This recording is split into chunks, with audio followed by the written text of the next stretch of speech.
Salut à tous et bienvenue pour Virage Marseille, votre rendez-vous foot hebdomadaire en partenariat avec le Phocéen. Sur cette émission, nous allons revenir dans la première partie sur la victoire, la superbe victoire de l'Olympique de Marseille sur la pelouse Félix Bollaert, la pelouse du Racing Club de Lens. En deuxième partie, on va parler un peu de mercato, parce qu'il reste une semaine avant la fermeture du marché. On passera enfin à la page multisport préparée par Simon Persitz et ses équipes.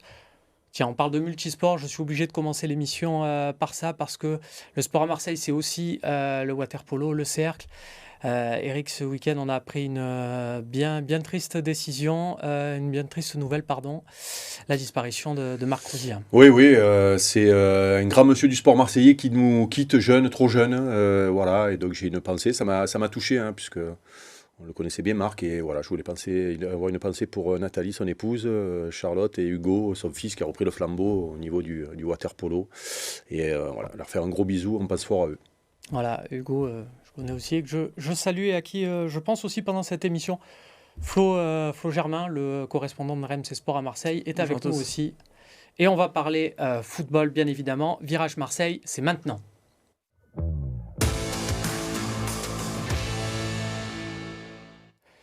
Je le disais, messieurs, l'Olympique de Marseille s'est brillamment imposé à Lens. Voilà, 2-0. Tous les compartiments du jeu ont donné satisfaction, d'où cette question très claire, très simple. Est-ce qu'on a le droit un peu de s'enflammer là, de se mettre le feu, de se dire ça y est, le podium c'est à nous, Eric? Oui, non, de là à dire le podium c'est à nous, on le sait dans ce championnat et on l'a vu les saisons passées, ça va très vite, 2-3 victoires des poursuivants pendant que tu fais 2 nuls et tu es sous pression. Par contre, là où on peut s'enflammer, enfin, moi, la première chose à laquelle j'ai pensé à la fin du match, c'est tiens, et on en parlait la semaine dernière où on disait on avait du mal, c'est souvent une mi-temps, on a du mal à avoir un match complet de l'OM. J'ai dit tiens, voilà, ça c'est le premier match complet de la saison, voire même peut-être un match référence. Il se trouve que le lendemain dans la presse, j'ai lu que le Georges Sampaoli pensait aussi la même chose. Donc voilà, quand on se retrouve à ce moment-là de la saison, et qu'on va à Lens, parce qu'il y a toujours le bémol aussi de l'adversaire. Là, il n'y est pas le bémol de l'adversaire, parce que d'abord, ils nous avaient bougé au match aller, et ils ont bougé beaucoup d'équipes.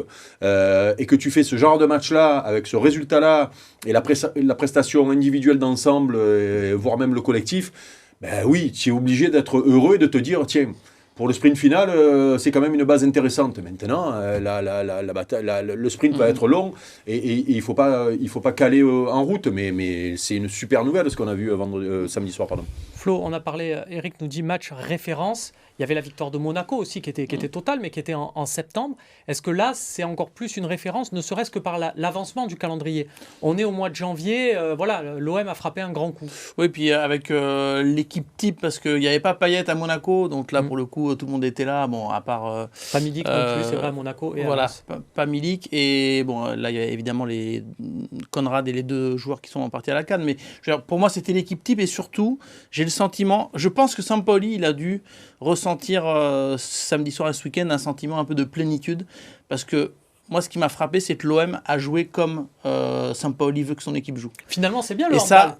Ouais, non, mais c'est pas que du handball. C'est pas que du handball. Je suis désolé, parce que j'ai eu ton petit texto du week-end. Je suis pas d'accord avec toi. Je suis d'accord. Je suis d'accord. Dites-moi, parce que justement, on a vu l'OM jouer de la même manière. Non, moi, ce qui m'a plu et ce qui me rappelle un petit peu, alors tout en étant plus sûr défensivement et en ayant un équilibre un peu plus défensif, ce qui est la réalité de l'OM et qui donne ses stats, notamment de clean sheet et de meilleure défense, c'est qu'en début de saison, on voyait une équipe très agressive à la perte du ballon, qui récupérait le ballon très haut, qui mettait une grosse pression. Et ce qui est significatif dans ce match-là, et qui devrait servir de ligne conductrice jusqu'à la fin de la saison, c'est la difficulté qu'a eu Lens à sortir les ballons en première mi-temps, en étant obligé de dégager parce qu'il n'y a pas de solution, tellement que le pressing est haut et bien fait. Ça, on ne le voyait plus. Il y avait pas on le voyait beaucoup en début de saison. Alors, malheureusement, avec une fragilité défensive et un équilibre moyen défensif, là, par contre, et contre une bonne équipe qui nous avait fait mal dans ce secteur de jeu, c'est-à-dire les premières sorties de balles et les contres. Et bien là, toutes les premières sorties de balles, c'était on n'a pas de solution, on dégage. Et ça, moi, je trouve que c'est plutôt pas mal. Et il y a le sentiment qu'il a retenu la leçon du match aller. Et je pense que ça doit être un peu kiffant. Oui, C'est pour ça que jouissif. je parlais de plénitude Bien pour sûr. un coach, parce que il avait mal vécu la défaite à domicile contre Lens. Donc là, je pense qu'il l'a beaucoup travaillé. Enfin, c'est même pas, je pense, c'est sûr, il l'a beaucoup travaillé. Et puis, comme disait Eric, enfin, moi, je sais pas, tu dis l'OM jouait déjà comme ça un peu en début de saison. Moi, j'ai été bluffé par la ligne de récupération. Enfin, ça récupérait haut. En début de saison aussi. On avait l'impression que c'était le Milan l'OM de 91 qui va défendre à San Siro et qui dit on va les prendre au milieu de terrain. Enfin, j'exagère à peine. Non, mais c'était tu vois, très... j'ai été bluffé. Je dis non, mais là, il y avait entre Saliba, Tchaletatsa et Payet qui jouait faux neuf, des fois il y avait 25-30 mètres. Ils ont étouffé Lens. Et je trouve que tactiquement, il y a une leçon de foot. Et voilà, chapeau Sampaoli pour le coup. Et pourquoi on dit que c'était pas du hand? Parce que quand tu récupères le ballon aussi haut, tu as des situations plus rapidement vers le but, ce qu'on a vu. Alors après, attention, il faudra quand même essayer de tuer les matchs un peu plus rapidement, de convertir un peu plus ou de se créer un peu plus d'occasions, de convertir un peu plus les occasions qu'on a, parce que ça malheureusement... Il faut qu'il y ait des milieux qui soient plus... Voilà. Alors Tanger a failli, Eric. Oui, alors en plus c'est vrai que quand il était venu, on avait parlé de ça justement, le fait qu'il ne marquait pas beaucoup, qu'il tentait très peu sa chance. Et là, c'est vrai que ça a failli rentrer. Il a marqué un but à l'OM, mais c'est de la tête. Mais il n'empêche que en étant dans cet état d'esprit-là, ça facilite les matchs quand même, et il y aura naturellement des buts, obligatoirement. Vous avez parlé de Valentin Rongier. Tiens, c'est qui, le petit jeu, l'homme du match? Parce que là, on peut en ressortir beaucoup. Qui est pour vous au-dessus de tout le monde? Tiens, Flo. Vous savez, le lundi aussi, on a un petit podcast sur... Bien sûr, le sur podcast RMC. After dédié à certains grands clubs, dont l'OM. Et moi, j'ai mis Saliba, donc je ne vais pas mettre un autre joueur, sinon je ne vais pas être... Regarde, on va voir les stats de sinon je vais Saliba pas être qui vont logique avec s'afficher. moi-même. Tu vas voir, c'est pas mal. On a ce petit jeu du taulier et du boulet. Bien sûr. Et là, pour moi, Saliba, parce qu'il donne le ton. 100% de dans duel l'anticipation, gagné, 100% de c'est dribble énorme. réussi, Ouais, 84% alors de basse réussie. le gros problème, c'est que Solidité. le gros problème, c'est que bluffant. moi aussi, quand tu regardes le match, il dégage un truc, quoi. Depuis le début de la saison, d'ailleurs, même s'il a eu un petit creux, mais il n'empêche que c'est une vraie satisfaction. Et sur ce match-là, c'est vrai qu'on l'a beaucoup vu parce que anticipation, dans la relance, moi j'aime bien quand il fait cette première passe, c'est vers l'avant, qui casse une première ligne défensive. Donc j'étais tenté, quand tu me poses la question par texto aujourd'hui, dans ma tête, je me suis dit, je vais dire Saliba. Après, le problème, c'est que quand tu vas gagner à l'extérieur, ça m'embête de mettre un défenseur central, quoi. C'est un peu embêtant. Alors après, le problème, c'est qu'offensivement, ce qu'il y a de bien, finalement, c'est une bonne nouvelle quand tu as du mal à en sortir un au-dessus des autres. Quand l'équipe fait généralement un grand match collectivement et Il va falloir se individuellement. mouiller, monsieur Dimeco, un an. Il y a Gendouzi qui a été énorme aussi. Ouais, lui, c'est pareil. Lui, moi, j'aime beaucoup. Il est tellement précieux dans le combat et c'est lui qui pousse à faire le pressing. Donc, j'ai tendance à mettre lui. Et on nous parle devant, pas de Camara après cette superbe sortie il y a quelques semaines. Moi, je voulais dire, le milieu de terrain bien était énorme. ouais, Donc, Gendouzi, Rongier, Camara. Voilà. Probablement, tu sais, quand le bloc joue haut comme ça, que le pressing est très performant, aussi haut sur le terrain, c'est généralement parce que les milieux de terrain font bien le job. Eux, d'abord sur leur positionnement défensif, mais aussi parce qu'ils poussent les attaquants. Hein, voilà. Donc, c'est normal aussi de mettre les milieux de terrain. Après, devant, tu es obligé de mettre les milieux de terrain. Oui, parce qu'en fait, Payet, il a fait son match, mais il est pas les 20 au-dessus. premières minutes, il est pas peut-être pas dedans. Il est précieux, mais il n'est pas au-dessus. C'est lui qui lance under. On parlait des attaques qui étaient un peu plus avec de la profondeur. C'est lui qui lance under pour le penalty de Gendouzi. Tu parlais, Florent, du kiff que pouvait avoir Sampaoli. Je pense qu'il se mesure aussi au propos de l'entraîneur adverse après la rencontre, parce qu'à écouter Francaise notamment, on se rend compte à quel point la performance de l'Olympique de Marseille a été grande. On l'écoute tout de suite. Elle joue différemment, elle est très équilibrée, elle a vraiment une très grosse maîtrise collective et en plus elle défend, alors en plus quand elle mène. Non, la victoire elle est méritée comme je l'ai dit. Après quand je vois le penalty, je m'interroge quand même beaucoup. Mais bon, je le dis parce que c'est normal que je le dise, mais même si je dis d'abord que la victoire de Marseille elle est méritée. Voilà, Franquès ne râle pas sur le penalty. En plus, quand on revoit bien les images, il y a contact. Il défend mal.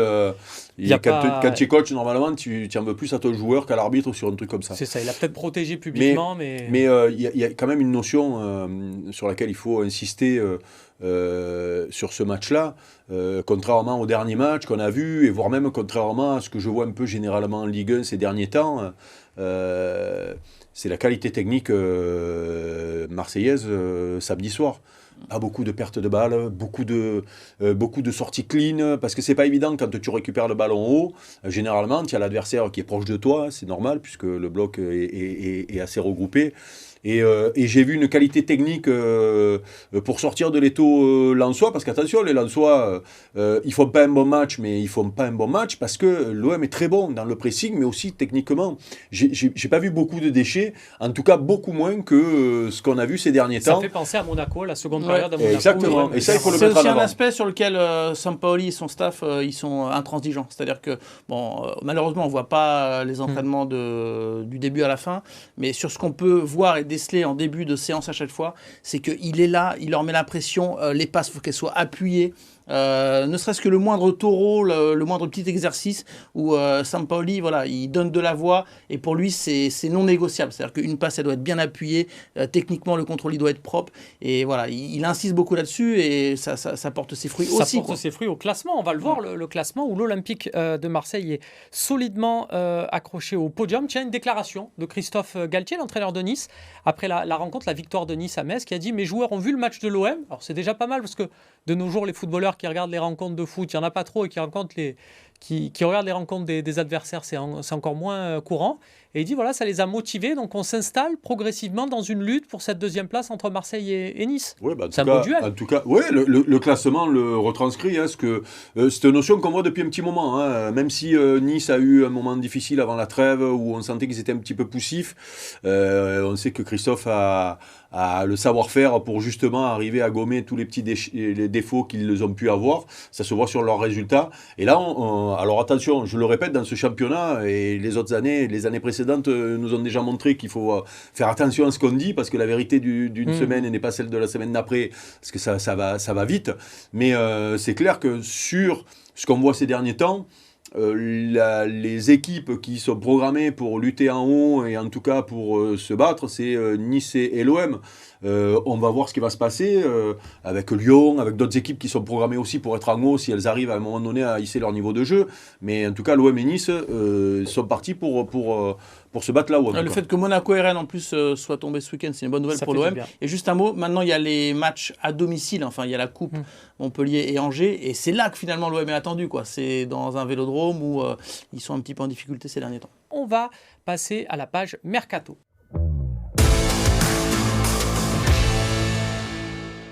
On est de retour sur le plateau de Virage Marseille et vous le savez, au mois de janvier, le football, ce sont des matchs qui s'enchaînent, mais c'est aussi le mercato ouvert jusqu'au 31 janvier. Il reste donc une semaine. Je précise donc qu'à l'heure où on se parle, il y a des dossiers qui sont en cours, des discussions, que ça peut être finalisé, qu'il faut donc en tenir compte si jamais vous regardez cette émission en rediffusion. Florent, je le disais, il reste une semaine de mercato. Une question simple, on a beaucoup parlé de l'envie de l'actionnaire principal de l'Olympique de Marseille de se renflouer un peu sur ces mercatos-là. Il n'y a pas eu de départ significatif puisque Jordan Mavi est parti en prêt. Est-ce que, en tant que supporter, suiveur de l'Olympique de Marseille, on en vient à espérer ou à craindre un départ d'ici la fin du mercato ? C'est une bonne question parce que c'est vrai qu'il y a des joueurs, notamment un qu'on n'attendait peut-être pas à ce niveau et qui a aussi sa part du gâteau dans le fait que l'OM est la meilleure défense de Ligue 1, c'est Tchaleta Tsar, qui pour moi sportivement est devenu un homme clé de Sampaoli. On va voir la série de l'OM à l'extérieur avec aucun but encaissé. Et malgré tout, il y a une réalité financière. Alors c'est vrai que Franck McCourt, en plus, tu fais bien de le rappeler, il en a reparlé la dernière fois qu'il est venu à Marseille avec Pablo Longoria. Il lui a dit... Pablo, on n'a pas beaucoup vendu cet été, donc va falloir le faire cet hiver, il n'y a pas le choix. Et je pense que si dans la dernière semaine de mercato, par exemple, il y a une offre pour Tchaleta Tsar, même si sportivement ce serait un handicap pour l'OM de le perdre, une perte, faudra le vendre. Donc Après, c'est une réalité financière. On s'y Ouais, fait ça non. ou pas, Eric? Pardon On s'y fait ou pas? On se dit, on n'est pas comptable. Ce qu'il faut, Oui, c'est donc, qu'il y a alors un ouais, c'est sûr que c'est facile là, autour de la table, de faire des plans économiques, alors que c'est pas nous qui avons le chéquier, c'est pas nous qui avons sorti les sous. Donc, par contre, moi, la seule chose que je peux dire par rapport à cette période qui est quand même compliquée, hein, ce mercato hivernal, il est toujours compliqué. Il y a un calcul à faire pour le club. Bien sûr qu'on sait l'OM est en difficulté financière. Est-ce que le bon calcul, c'est pas garder encore 4 mois les garçons pour aller chercher une place en Ligue des Champions? Ça veut dire que tu les as valorisés, ça veut dire qu'ils ils se sont améliorés sur la scène européenne et ils vont peut-être être vendus un petit peu plus que si on les avait vendus en début de saison. Ou alors ça avant se qu'ils pose pas jouent. pour Camara qui est en fin de contrat dans 6 mois. Lui, qu'est-ce qu'on fait? S'il y a une offre de la Roma, quand tu es dans une course pour aller chercher le podium, et quand tu as cette fameuse Coupe d'Europe là qui va arriver et qui va nous rajouter des matchs, qu'on l'aime ou qu'on l'aime pas, cette Coupe d'Europe, j'espère que l'OM va la jouer à fond et il va falloir un effectif un peu plus important que simplement une quinzaine de joueurs. Donc moi je pense qu'il faut aller chercher ce podium avec tes meilleures armes, et une de tes meilleures armes c'est Camara. Tu l'as perdu, moi d'après moi il ne partira pas, lui il n'a pas intérêt à partir, donc quitte à ce qu'il reste là, autant le faire jouer. On voit encore ce qu'il a fait samedi soir, il est trop précieux, et je le répète, un garçon comme Tchaleta Tsar que tu aurais peut-être bradé en début de saison parce qu'il sortait pas d'une belle saison, parce qu'il était plus dans les plans de Sampaoli, à la fin de la saison s'il te fait 8 bons mois et que tu finis second, peut-être que tu vas parce que par exemple le cas de Tchaleta Tsar est éloquent. Il y a West Ham qui s'intéresse à lui parce que Kurt Zouma est blessé et Ogbonna aussi. Ils seront peut-être pas là au mois de juin. Ah oui, non, mais alors après, on fait Est-ce qu'on prend le risque? Non, mais après, on fera le débat dans 6 mois ou un an de dire mais Tchaleta Tsar, il va arriver en fin de contrat et encore un joueur qu'on n'a pas vendu. Donc, il n'y a jamais de meilleure solution. Parce mais c'est pour. Voilà. À un moment donné, Non, mais c'est pour ça que. Il y a une réalité financière. Oui. Je pense que si c'est plus de 12 millions, pour parler clairement, ils vendront Tchaleta Tsar. Le problème, c'est que c'est bien beau de parler là comme ça autour de la table. Mais il faut juste voir combien le club intéressé va proposer pour un garçon comme ça. C'est tout. Voilà. Moi, je pars du principe qu'il ne faut pas brader en ce moment parce que on peut le regretter plus tard quand les garçons auront pris une valeur supplémentaire si l'OM finit sur le podium. Voilà, c'est mon raisonnement. Mais le comptable, d'après moi, il ne doit pas être d'accord avec nous. L'OM, juste Romain, les dirigeants, ils sont très clairs. Eux, celui qu'ils veulent voir partir en priorité, c'est Álvaro González. Parce qu'il y a la case... Alors, il était en Espagne, je crois, ces dernières heures. Est-ce que c'est tendance? Est-ce que c'est on a un jour off, on en profite? Je sais pas. Il y a aussi la Turquie qui s'intéresse un peu à Álvaro. Ouais. Il y a une approche de Galatasaray, je sais pas si ça va aller loin. Il y a un autre club turc qui s'est renseigné. Donc, bon... si c'était Galatasaray, je peux vous dire que lui, il irait, quoi. Il serait plutôt chaud. Après, l'Espagne, j'ai entendu les noms de Cadiz, je crois qu'il y a Osasuna, Levante. Quand on dit Cadiz, ça sent la destination exotique, la D2, ça réalise une bonne saison. Très belle petite ville, Cadiz. Aussi Non, mais oui, l'Espagne, après lui, peut-être qu'il a envie d'autre chose, je sais pas. Si son discours, c'était « si c'est un club intéressant sportivement, j'y vais ». Ma priorité, c'était de rester à Marseille. Il n'a pas aimé le fait que tout d'un coup, après avoir prolongé, il devient indésirable. Et puis, je vous dis, il y a peut-être d'autres destinations. Donc, voilà, sportivement, il y a la case de se dire sur qui on compte pas. Bon, Álvaro, il n'entre plus dans les plans. On l'a bien compris, parce que c'est très rare ce qu'il a fait Pablo Longoria la semaine dernière. Il a pris la parole pour dire... la porte est ouverte. Il le fait très rarement, ça. Et s'il l'a fait, c'est que c'était vraiment volontaire, croyez-moi. On va l'écouter de suite, Pablo Longoria. C'était donc jeudi dernier en conférence de presse pour la présentation de Kolasinac, où il ouvre la porte au départ d'Álvaro González. Au niveau numérique, on a un joueur extra. Nous sommes ouverts à des portes de sortie pour des joueurs. J'ai parlé avec Álvaro, j'ai parlé avec son agent. C'est vrai que maintenant, avec la position de CA, de que loin il peut jouer encore comme défenseur central, on peut travailler ensemble à trouver des solutions s'il y a dans le mercato, mais surtout à travailler ensemble pour voir s'il y a quelques solutions qui peuvent se donner dans ces derniers 10 jours de mercato. La porte est ouverte. La porte est ouverte. Eric, est-ce que ça fait penser un peu, là de l'extérieur, de loin, ça fait penser un peu à la... Par rapport, je t'écoutais tout à l'heure sur le besoin de vendre, mais l'envie des joueurs de se qualifier pour la Ligue des Champions, est-ce que ça peut faire penser à la saison 93-94, où l'OM avait un besoin de vendre, et on voyait des joueurs rester et se dire, on ne part pas forcément. Il y en a quelques-uns qui vous ont quitté en cours de route. Oui, il y a eu des propositions... qu'on ne pouvait pas refuser au club parce que le club était en difficulté. Mais oui, globalement, tout le monde était resté malgré les difficultés à ce moment-là.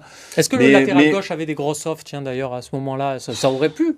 Oui, non, mais bon. C'était pas les mêmes sommes à l'époque. Oui, d'abord, il n'y avait pas de transfert, il n'y avait pas de grosse valeur du joueur, et puis bon, moi je ne faisais pas partie de ceux qui voulaient partir, donc. Sinon, il serait plus là, il serait à Miami, et de temps en temps, il viendrait nous faire un coucou à Marseille, ce serait le contraire, tu vois. Mais non, mais c'est vrai que c'est une période délicate, et je me demande si les dirigeants sont peut-être pas pressés d'en sortir de cette période-là, parce que oui, on le sait, l'OM a besoin d'argent, il y a peut-être des propositions qu'on ne pourra pas refuser avec des joueurs qui sont importants. Comment on fait? J'aimerais pas être à leur place. En tout cas, moi, le seul truc, c'est que il y a une notion qu'il faut apprendre, c'est voilà, ne pas casser l'homogénéité du vestiaire qui a l'air de bien fonctionner. Toi, tu as un peu plus d'infos que nous, mais je reste persuadé que quand ça gagne et quand tu joues le podium, tu as une dynamique naturelle d'un groupe qui va tirer dans le même sens. Voilà, donc ne pas garder des garçons qui pourraient être en colère de ne pas jouer et qui pourraient mettre le bordel dans le vestiaire. Tiens, voilà, sujet, ne pas se déplumer non plus. C'est pas trop le cas en plus dans ce vestiaire de l'OM. Non, parce que les joueurs comme Alvaro, bonne mentalité, pour moi, bonne mentalité. Milik qui joue pas trop. Justement, c'était ma crainte, Milik, messieurs. Est-ce qu'il peut nous faire une Djibril Cissé? Je m'explique. Djibril Cissé, début de saison 2008 avec Guéret. Il y a un match où il est remplaçant, un deuxième match où il comprend qu'il ne rentre pas en jeu et qu'offensivement ça tourne sans lui. Il fait le forcing pour partir. Est-ce qu'on peut craindre cette chose-là pour Milik ou pas? Tu nous disais non, que je crois pas. Je crois pas. Déjà, lui, il a envie de finir la saison. Moi, cet été, j'avais parlé avec des gens qui le connaissent très bien et qui disaient il a envie de vivre une saison pleine à l'OM, de jouer le podium, de connaître le Vélodrome plein, de s'imposer. Là, il sait qu'il est en difficulté, mais lui, il dit moi, je veux me battre pour retrouver mes sensations. Bon, évidemment, il n'est pas content de ne pas jouer. Ça l'agace un petit peu. Il a déclaré à une télé polonaise que des fois, au bout de 20 minutes, il regardait le chrono, il se disait j'ai touché 2 ballons, c'est pas possible. Donc, ok. Mais après, en plus, déjà, il y a une situation contractuelle qui est compliquée parce qu'il appartient encore à Naples. Donc, il faudrait un accord, un casse-tête improbable, casser le prêt de l'OM, payer en avance Naples. Bon, c'est pas du tout dans le marché du moment où en ce moment c'est que des prêts, donc ça paraît très, très improbable. Et franchement, c'est pas dans la mentalité de Milik d'aller mettre le bordel dans le vestiaire, pas du tout. En plus, je le répète, dans une saison qui va être chargée, parce que là, c'est vrai qu'on n'a pas beaucoup de matchs pour le moment, mais dès que les Coupes d'Europe vont revenir, dès qu'on va s'approcher de la fin de la saison, il y a beaucoup de matchs, il y a des blessures, et quand tu es ambitieux, tu dois avoir un banc digne de ce nom. Quand sur le banc, tu as Milik, Alvaro, je sais pas, ça a de la gueule. Bamba Dieng qui va revenir. Voilà. Et peut-être que ça peut être un nom qu'il faudra surveiller aussi, Bamba Dieng, parce que l'Angleterre le suit. Alors ça peut être frustrant parce qu'il est à peine lancé déjà sur le marché, mais Bamba Dieng est suivi, et peut-être que s'il y a 8, 10, 15 millions à prendre, l'OM dira oui, on verra. Voilà, c'est la fin de cette émission Virage Marseille. Prochain rendez-vous pour l'OM, ça sera la réception en Coupe de France de Montpellier samedi soir à Montpellier, qui sera privé de Mavididi, Ferry et Savanier, ainsi que Valère Germain, qui devra attendre avril pour faire son retour à l'Orange Vélodrome. Juste, messieurs, avant de se quitter, on est confiant ou pas? Oui. Confiant, je sais pas, mais en tout cas enthousiaste, parce que franchement, j'aimerais trop que l'OM fasse une aventure en coupe. Moi, ce que j'aime bien normalement avec Sampaoli, puisqu'il nous le montre depuis qu'il est là, il lâche jamais, il lâche pas de match, il lâche pas de compétition. Donc, on a envie de voir ce match-là, parce que d'abord c'est une bonne affiche. Montpellier un petit peu diminué, donc il faudra en profiter. Et ça peut nous permettre, au stade Vélodrome, un match de coupe peut nous permettre aussi de nous relancer offensivement pour le championnat derrière. C'est pour ça qu'il ne faut rien lâcher. C'est tout ce qu'on souhaite, c'est ce qu'on espère voir samedi au Vélodrome, et on se retrouvera lundi pour en parler sur Virage Marseille. Salut à tous.